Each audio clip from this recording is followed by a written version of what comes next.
I'm trying to keep this short. So me, 27 male, and my girlfriend, 25 female, have been together 4 months now, and our family lives in a different city.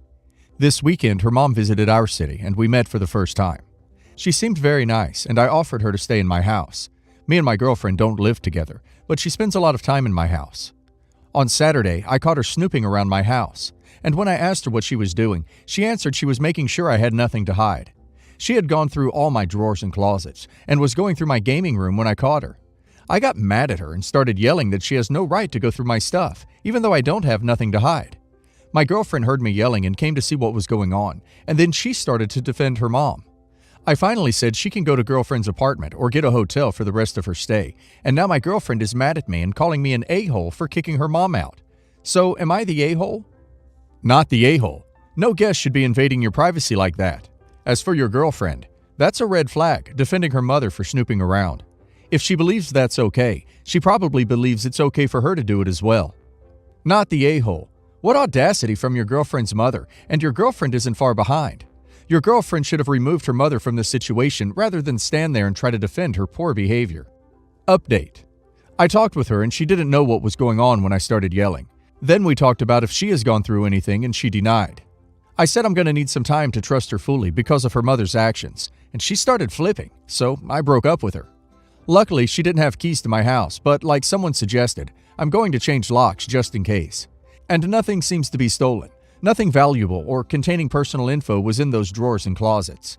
I keep all my bills, jewelry, medicine, etc. in a safe or locked drawer.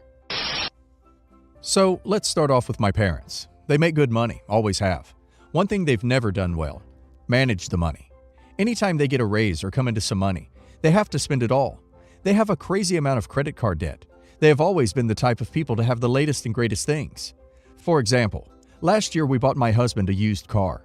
A couple years old, but a nice car. We got a great deal on it. It is fully loaded with everything you can ever want, but we got it for about $3,000 less than market value. We bought it off of my in-laws. Immediately my dad, who already has 3 cars, started looking into buying one. My mom became rational and told him no, that he didn't need it, especially fully loaded. Good job, Mom. A couple months ago, my car was dying. To fix it would cost way more than the car was worth. We did our research and I got a used black. Trust me, color is important to this part of the story.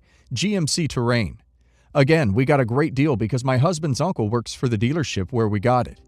Well, a month later, my dad texts me and tells me he's trading in his car for a new one. I asked him what kind of car, and he sends me a link. A black GMC Terrain, 2 years newer. I asked him, "You trying to copy me, Dad?" To which he responded, "I can't let you have nicer cars than me." He said it jokingly, but there is truth to it. So recently, my parents have come into a lot of money. My mom won a large settlement against her former employer for wrongful termination, and my dad's mother passed, so he is getting a large inheritance. So, lots of money. Now, on to my sister. My bipolar personality disorder narcissistic sister. I hate to even call her my sister, honestly. She was aggressive to me physically and emotionally from the time I was born. I cut her out of my life when I was 22 for 2 years. The only reason I brought her back was because she became pregnant. She was married for about 3 years and her husband left her for another woman. Was that crappy of him to do? Yes. But did she deserve it? Kinda, yeah. I saw her emotionally misuse him. Call him an idiot and worthless. She never took care of the house. Picture slightly better than hoarders. She refused to work even though they couldn't afford her not to work. And like my parents, she likes the latest and greatest things. Just didn't have the money for it. So they put themselves in crazy amounts of debt. So last year, she got kicked out of the place she lived. She barely paid rent, but had an understanding landlord that helped her a lot. She barely paid any of her bills, as my grandma, mom, and dad paid for a lot of it, even her divorce lawyer. The thing that made the landlord kick her out was the condition that she left the house in. He was having none of that. So my parents took my sister and my niece in about a year ago. I had concerns. As I said, my sister is aggressive. This is the time in their lives my parents should be winding down and enjoying their lives together. She would blame them for all her troubles, yell at them if they didn't do what she wanted. I voiced that I was concerned for them emotionally, physically, and financially. They told me not to worry. They will put in rules for her to live there. She will pay some rent. She will not disrespect them. She will not disrespect me or my younger sister when we visit. She will clean up after herself. She will save money and get out ASAP, etc. Well, as you have probably figured, none of that happened. She would publicly bash them on Facebook if they said or did something she didn't like. Her room, a mess. Soda bottles, wine bottles, beer cans, trash, everywhere. She berates me and my younger sister all the time when we go there, and my parents let her. She spends her money on stupid crap and things she doesn't need. No rent was ever paid. Uses my niece as a pawn in her game. My parents pay for everything because she has no money. She has also had 3 jobs in the past year. She can't keep a job and keeps getting fired. It's never her fault, though. That was a sarcastic statement. Oh, and they are taking her on a Disney cruise and Disney trip soon, and my parents made a point to tell me and my younger sister that we aren't invited. Unfortunately, everything I said would happen has. Now, on to the issue.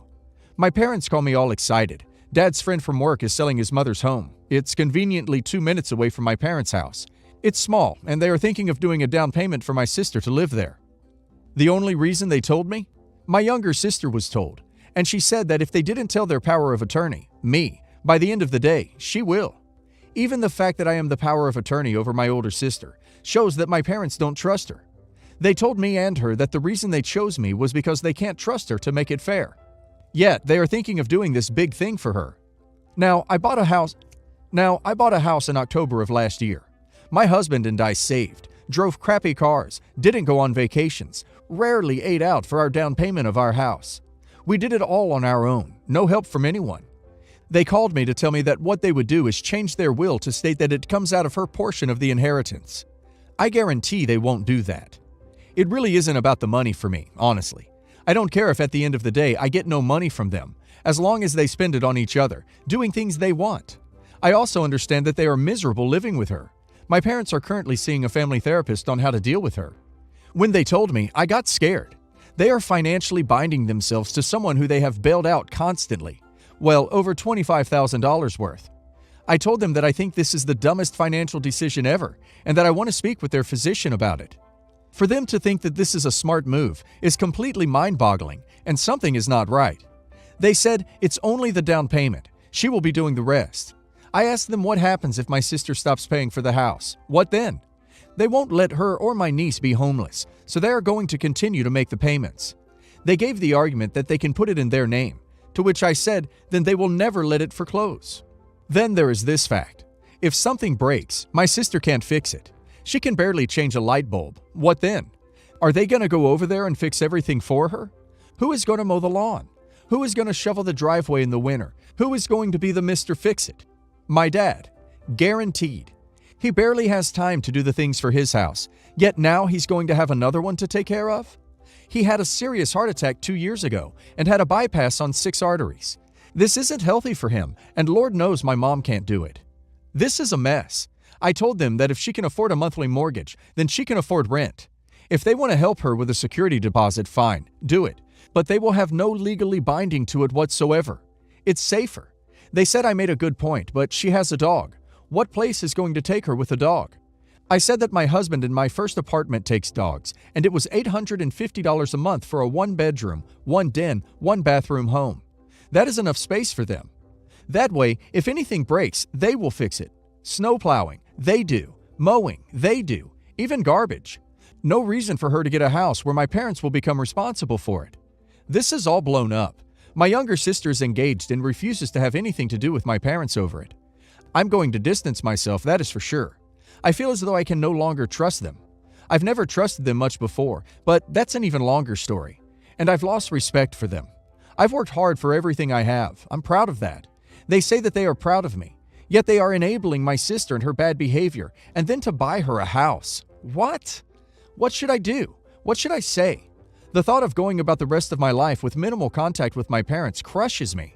But I don't want to sit back and watch this car wreck. My parents did tell me I had valid points to take into consideration, but I think they will try to go through with this just to get her out. I told them that getting her a house won't change anything. She's still planning to treat them like crap. In all honesty, this is all in the early stages. They haven't even contracted a bank to see if they will be approved. I think they will be laughed out of a bank, but who knows?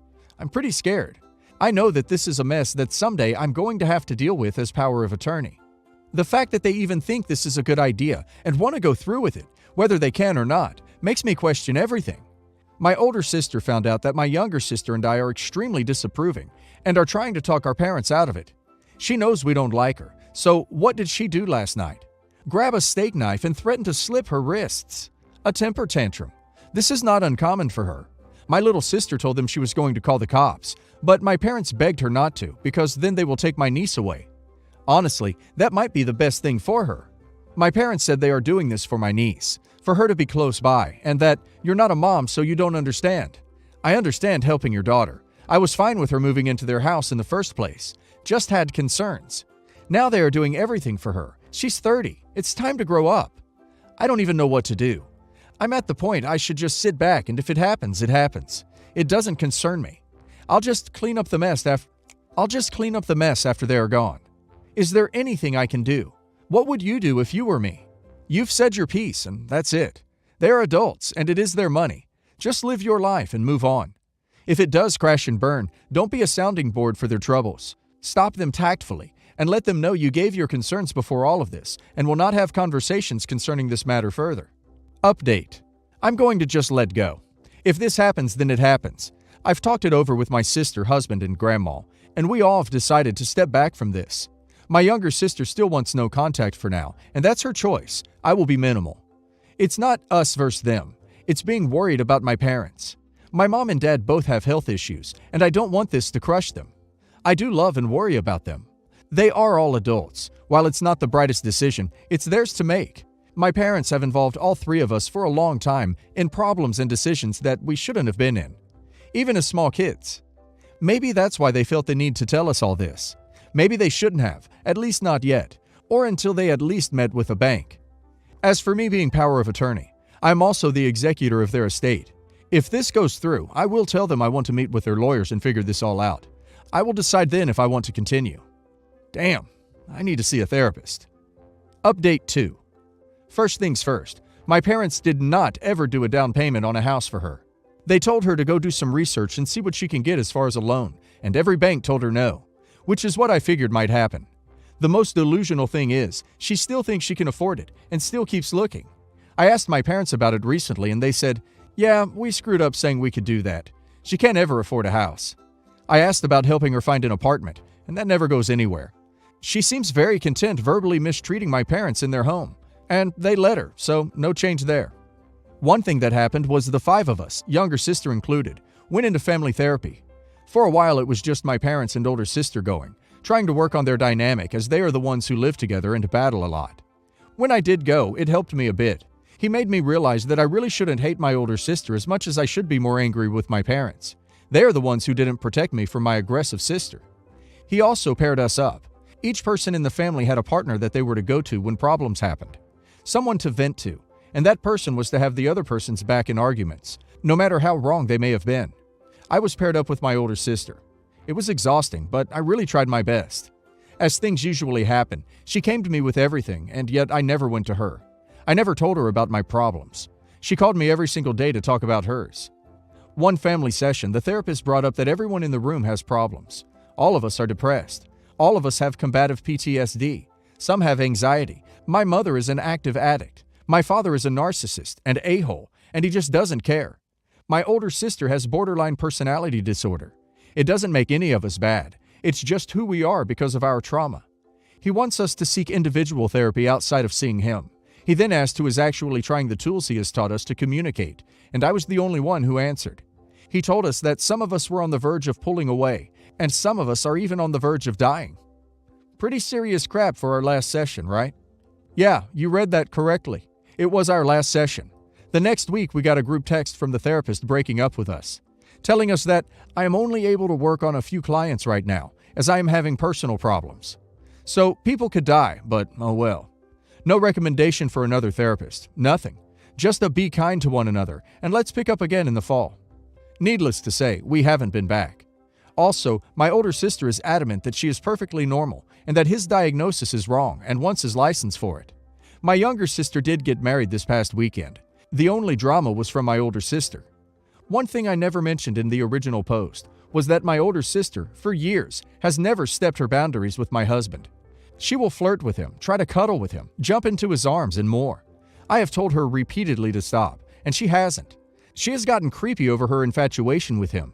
I told her last time she overstepped that if she is even to hug my husband again, she and I are done. Well, she crossed the line at the wedding. I sternly told her off, quietly, and then she proceeded to have a crying, screaming hissy fit at her table. We are done. I told my parents I am no longer going to their house, and that includes holidays until my sister is gone. I will not enable them and her by visiting anymore. My parents are more than welcome at my home, but she is not. I will not let my husband be uncomfortable anymore. So, there is that. I am feeling guilt over the fact that I won't see my niece as much, or at all, because of cutting my sister out, but I have to protect my home. I'm going back and forth on the decision, because of my niece. I feel as though I made the right choice, but could I be wrong? It's not fair to her. She needs somewhat stable people in her life, and if I leave, it's gone. I'm at a loss. I haven't done therapy for myself yet. I'm scared to do so. It's a lot of crazy in my closet that I don't really want to relive. It's all a mess.